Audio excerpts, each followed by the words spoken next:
question might be is, well, so what? What difference does it make if we have a lot of roots or a few roots, or how does that really function and help us? Okay, these are all the same species of trees. These were all planted at the same time, and the only difference between these plants are the roots. The nursery industry is from what I can see, is between the second and third one, and what we really got to try to do is we got to get to this one. And what intrigues me the most about getting to the one on the far right is the fact that if we get to the one on the far right, we actually get a plant that grows faster and we can turn it over quicker, which is advantageous to us. So that's a good objective to have, and the client in the end result also gets a plant that transplants better and will recover quicker than the ones on the left, and the one on the far left is garbage and should be thrown out. So how do we go about doing this? This is an example of one system. There are other systems out there. This is the one I'm most familiar with, so this is the one I deal with. On this flat you see here, we have hardware wire, which you can see the hardware wire underneath on top, or underneath where the tubes are. Then on the bottom of the flat, there's also hardware wire, and the plant grows through that hardware wire, and it begins the beginning of root, of desiccation of root tips and increasing the root horizontal growth. One of the things that happens when you're growing trees and oaks and things that seem to be more difficult to transplant is they like to put out a taproot. And what you got to convince the plant is that the taproot's a good idea, but you want side roots to go with that taproot. And the way you do that is to inform the tree that the taproot is over because it can't go any further, and then it begins to put out side roots. So go to the next shot. This is the oaks as they germinate. It's a very exciting time in the spring. Also, any of you who want to get in the nursery business, this is an 80-hour job right here. Transplanting, propagating, watching, and hoping these guys do what they're supposed to do. But it's exciting in the sense that these plants generally come up, it's almost like, wow, 1 minute there's nothing, and the next minute they're there. What's happening underground is even more critical, though. As you can see, as you start on the far left, you've got the acorn, you got the root going down, then you have the top coming up, and then the furthest one on the right, you actually have the first cotyledon leaves. But look at the bottom of that one. Because of that wire cloth, we already have, or hardware wire, we already have a root pruning of that taproot, and side roots begin. If that wasn't there, that root would continue to grow downward, and we would get no side roots. And I can tell you from firsthand experience, having done this balled and burlap, particularly on bur oak, it was not uncommon to dig a bur oak and then pull it out of the ground, and the only thing you'd have is the bur oak and that taproot and all the soil sitting on the ground. So we had to come up with alternative methods to make that plant transplant better. Here's a system that we currently use. There's also Anderson bands. All of them basically are predicated on the idea of having air pruning. So we don't physically have to take these things out. Those roots actually grow into those and air prune. And when they air prune, they start new roots within that 4-inch length. And this is the only time that you can get roots to multiply at the base of the tree. Once you move these roots out beyond that, it's over. So you have to do it at this time. We did have Anderson bands and we did have milk cartons and the like, and the problem with those were that we found was that they made the roots go down, and they continue to go down, and what we really wanted to do was we wanted to get a lot of side roots, and this system happened to have that potential. So here's what's the difference between the two. The one on the left obviously has a taproot that is continuing going down and will continue to go down. The one on the right has already started side roots because that taproot has been air pruned.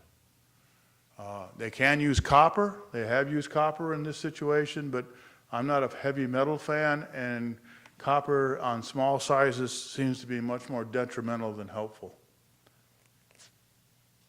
There's the beginning of the system. This was several years ago. I still wasn't where I needed to be.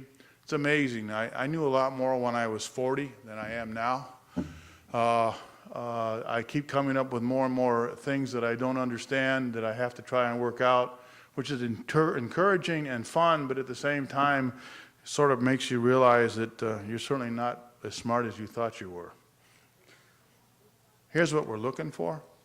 This is the kind of root system that we would like to see on a plant. And how does that root system then correlate to what goes on? Day 0 is the actual plant being put in the next size container. 4 days later, it's that size. The roots have gone out that much. 8 days later, and 12 days later. And when we are moving plant material from 5-gallon containers to 15-gallon containers, within 10 days to 2 weeks, they have already filled that 15-gallon container. That's how fast and explosive those roots can be. So, this is not something that's static. This is something that is very, very quick acting, and when the conditions are right, it just happens, boom, overnight.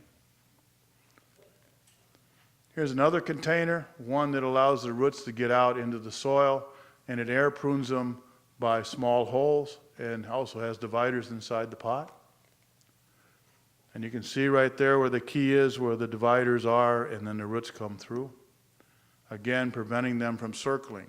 This is a major problem in the nursery industry. We put trees and shrubs in pots that circle, and when these plants circle, you have a major problem in getting them established. And we're going to talk about that in a second here. There's a plant, a container that's had the pot in the pot too long. The only way, everybody says, well, what you should do is you should take a knife and you should slice it and cut it so that the roots. The reality of the thing is when those roots take that left-hand turn or right-hand turn, whatever it might be, it's very difficult to get them to straighten out. They have some kind of mind up there that says, no, this is the way we're going. So you literally have to cut it off with a saw about a ½ inch into that soil mix to get it where it actually turns the corner. So that actually disturbs the plant quite a bit and unfortunately sets it back some. But if you want to prevent this from circling, now you'll say, well, have you seen examples? I can't tell you how many examples I've seen where plants have been planted like this and 2 or 3 years later I can still pull it out of the ground. Frequently they die and they just don't grow. My son brought home a evergreen the other day. It had been in a guy's house for 2 years and it never grew an ounce, just stayed green, which was nice for him, but the reality was it never got out of that original pot. There's a difference in containers. The one on the left has the root pruning technique, and there are a number of root pruning techniques out there. The one on the right, obviously a circling root, and you have to cut those off. If you don't, it just continues to circle. And the object is to get that plant in the ground and get those roots out as fast as possible. Here it is washed off. You can see the amount of roots that are associated with that container.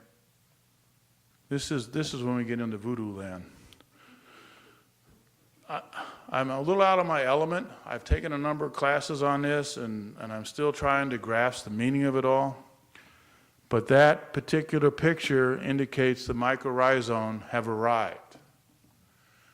80 to 90% of the plants in our world depend on mycorrhizome in order to survive. If they don't have them, they don't do well, and frequently, I guess, do poorly to the point that they fail. The mycorrhizome is endo and ecto, and mycorrhizome are lead to the mushrooms that we see out there. And this is not something that takes place in days. It literally takes place in minutes. When that root is introduced to a mycorrhizome, those mycorrhizomes literally jump on that root and immediately either cover it or go inside. And the trees work hard to make this happen. Shrubs work hard to make this happen. All these plants out there need this mycorrhizome.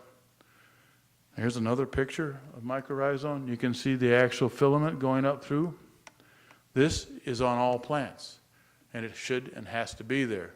And like I said, it's instantaneous. Now what we don't know is, there's a couple of things going on here. First of all, there's a group out there selling mycorrhizome.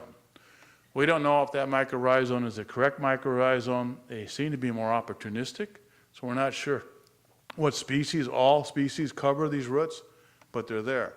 The other thing is we know that those containers that sell mycorrhizome are 80% dead before you get them. And we know that all the studies that were done on those mycorrhizome were done on by the company that's selling it. So that opens up another interesting question. However, when I started looking at this and being told by people that because you fertilize heavily that you will not see any mycorrhizome in your nursery is a bunch of bunk. I do know, although I have not yet checked it, when they're grown in the greenhouses, those plants do not have mycorrhizome. As soon as they are transferred into the soil, into the 5-gallon containers, they almost show up immediately, and you can see them physically.